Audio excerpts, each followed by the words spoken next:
Ya, assalamualaikum warahmatullahi wabarakatuh. Saya Ilham Nur Hafid. Saya mau baca modul digital pertemuan 8 PKN. Indonesia sebagai negara hukum. Tujuan pembelajaran. Setelah mempelajari materi pertemuan ini, mahasiswa diharapkan mampu: 1. Menjelaskan pengertian negara hukum. 2. Menganalisis makna Indonesia sebagai negara hukum dan prinsip-prinsipnya. 3. Menganalisis hubungan negara hukum dan dengan HAM. B. Uraian materi. 1. Pengertian negara hukum. Negara dari perspektif teori klasik didefinisikan sebagai masyarakat yang sempurna. Sebuah bangsa pada dasarnya adalah masyarakat yang lengkap dan anggotanya memenuhi aturan yang ditetapkan. Masyarakat dikatakan sempurna jika memiliki seperangkat integritas internal dan eksternal. Integritas batin, persepsi, nilai-nilai kemanusiaan dalam kehidupan masyarakat, saling menghormati hak sama warga negara. Integritas eksternal ketika keberadaan suatu komunitas dapat dipahami sebagai bagian dari organisasi komunitas yang lebih besar. Dalam konteks ini, dalam konsep bangsa dan masyarakat, integritas internal dan eksternal, hanya ada satu masyarakat yang sempurna dalam tatanan alam, yaitu bangsa. Henry J. Coren 1995-24 Dikti 2012. Teori klasik tentang bangsa muncul dalam perkembangan dalam berbagai formulasi, misalnya tergantung pada karakternya. Dalam pandangan Sokrates, Plato, Aristoteles, muncullah konsep-konsep teoritis yang berada tentang negara hanya dapat dihasilkan dari pendekatan yang berbeda. Sebagai aturan, negara harus mewakili bentuk masyarakat yang sempurna. Teori klasik yang dilandasi konsep masyarakat sempurna mempengaruhi lahirnya teori nasional modern yang kemudian dikenal sebagai negara hukum. Menggunakan istilah rule of law, tradisi Anglo-Saxon menggunakan istilah rule of law. Indonesia, Rechtsstaat biasanya diterjemahkan sebagai rule of law. Ide negara hukum di Indonesia telah diusung hampir satu abad oleh Cipto Mangunkusumo dan sahabatnya. Meski saat itu masih terkait hubungan Indonesia Hindia Belanda dengan Belanda, misalnya gagasan bahwa Indonesia memiliki parlemen otonomi dan hak-hak politik rakyat diakui dan dihormati.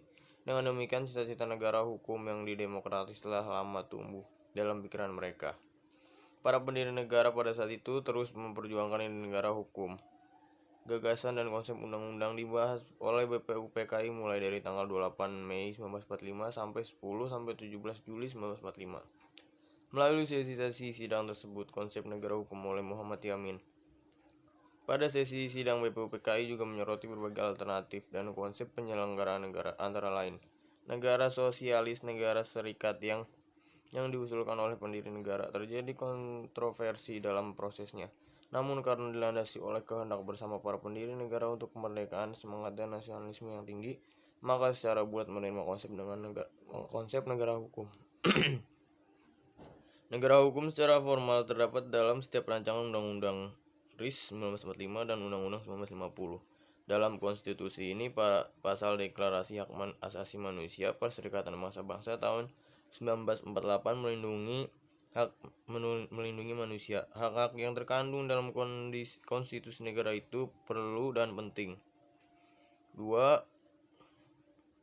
Indonesia sebagai negara hukum dan prinsip-prinsipnya. Indonesia negara hukum di mana semua pemerintah dan masyarakat disasarkan pada aturan, bukan pada kekuasaan. Thomas Hobbes menyebutkan sebagai homo homini lupus dalam bukunya Leviathan. Artinya manusia adalah manusia serigala lainnya. Orang memiliki kebutuhan dan keinginan yang berbeda-beda. Ada keinginan baik yang dimiliki orang dan keinginan buruk. Inilah salah satu alasan mengapa diperlukan aturan kondisi keduanya. Sepertinya bukan tidak mungkin, kecuali semua warga negara membutuhkan supremasi hukum. Di mana ada orang, di situ ada aturan. Yang artinya, dengan kata lain, selama ini aturan masih dibutuhkan dan bahkan posisinya yang lebih penting, upaya penegakan aturan di negara erat kaitannya dengan tujuan nasional. Jadi kalau kita cermati negara Indonesia dapat ditemukan pada pembukaan Undang-Undang 1945, yakni pada alinea keempat, yaitu membentuk suatu pemerintah negara Indonesia yang melindungi segenap bangsa Indonesia dan seluruh tumpah darah Indonesia. dan memajukan kesejahteraan umum, mencerdaskan kehidupan bangsa, dan ikut melaksanakan ketertiban dunia dan berdasarkan perdamaian abadi dan keadilan sosial.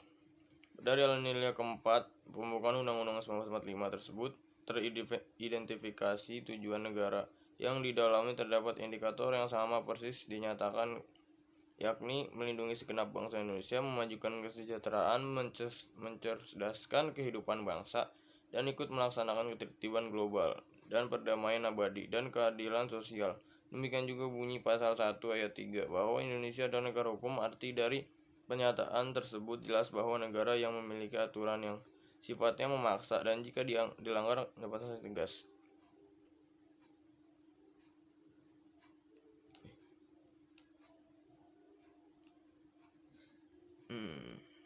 Menjadi negara hukum bagi Indonesia adalah mencakup segala aspek kehidupan di seluruh wilayah negara Republik Indonesia, bahwa segala aturan yang ada di dalamnya negara Indonesia serta turunannya berlaku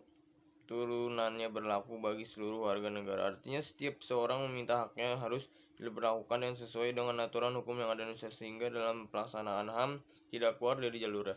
Sementara itu, Jimli Asidki mengungkapkan tentang prinsip negara hukum, yaitu penegakan pada hukum, B. adanya kesamaan hukum, C. hukum yang dilakukan dengan proses yang baik dan benar, D. adanya batasan kekuasaan, E. terdapat suatu lembaga eksekutif yang independen, F. pelaksanaan peradilan yang bebas dan mandiri, G. adanya peradilan tata usaha negara, H. adanya peradilan konstitusi, I. pelaksanaan perlindungan hak asasi manusia, J. mempunyai sarana sebagai mewujudkan tujuan negara.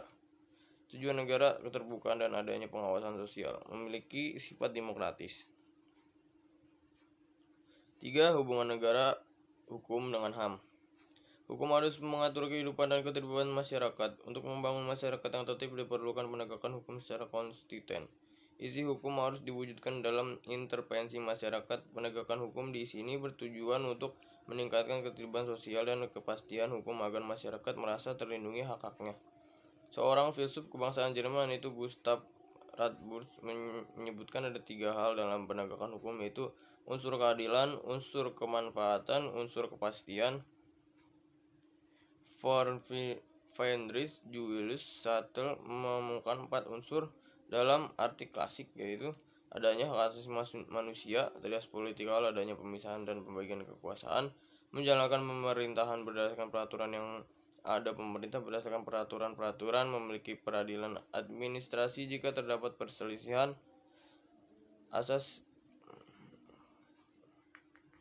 Seorang jurnalis ahli hukum kebangsaan Nederland, yaitu Paul Soutland, dalam tulisan yang kritis tentang negara hukum menyebutkan 2 ciri negara hukum. Ciri yang pertama negara hukum ialah atau Tegenover dan Den Staat.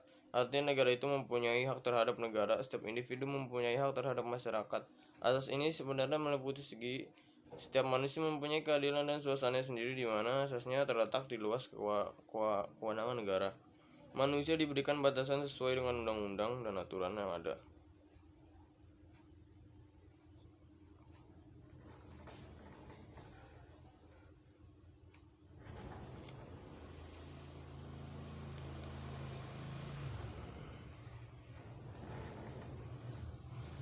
Menurut hukum, hak asasi manusia merupakan faktor utama yang perlu dilindungi. Konsep negara hukum ini menjamin hak asasi manusia. Salah satunya adalah atas kebebasan berekspresi, hak asasi manusia, hak dasar yang dapat didapat sejak lahir. Hak ini dimiliki setiap manusia, bukan diberikan oleh orang lain atau pemegang kekuasaan, tetapi didapat dari martabatnya sebagai manusia.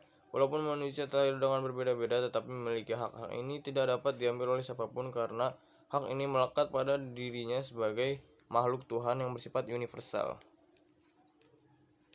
Hal ini sinkron pernyataan Louis Henry di The of Human. Terlebih lagi, secara terang-terangan Robert menyatakan bahwa hak setiap insan adalah sebagai konsep secara tanpa syarat. Kan tapi hal ini masih sangat sulit diterima bagi suatu negara yang masih menggunakan atau menganut relativisme budaya dalam penegakan HAM. Dalam sejarahnya, hak asasi manusia bergerak dengan bebas dan umum. Pola pikir dan gejala sosial yang terjadi di dunia barat ini terjadi negara yang menganut revitalisme budaya. Dari adanya revitalisme budaya ini, akhirnya muncul Deklarasi Universal Hak Asasi Manusia, di mana Duham menurut Antonio Cassi menyampaikan hasil dari beberapa ideologi, salah satunya titik bertemunya antar banyaknya konsep mengenai manusia dan lingkungannya. Deklarasi ada merupakan hasil dari sebuah kesepakatan hak asasi manusia adalah buah pemikiran negara barat yang sangat besar memberikan masukan dan kontribusi terhadap negara Indonesia.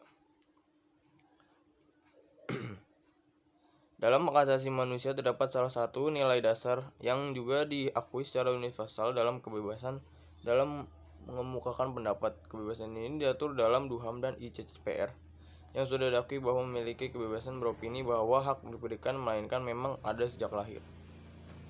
Sekian dari saya, pertemuan 8.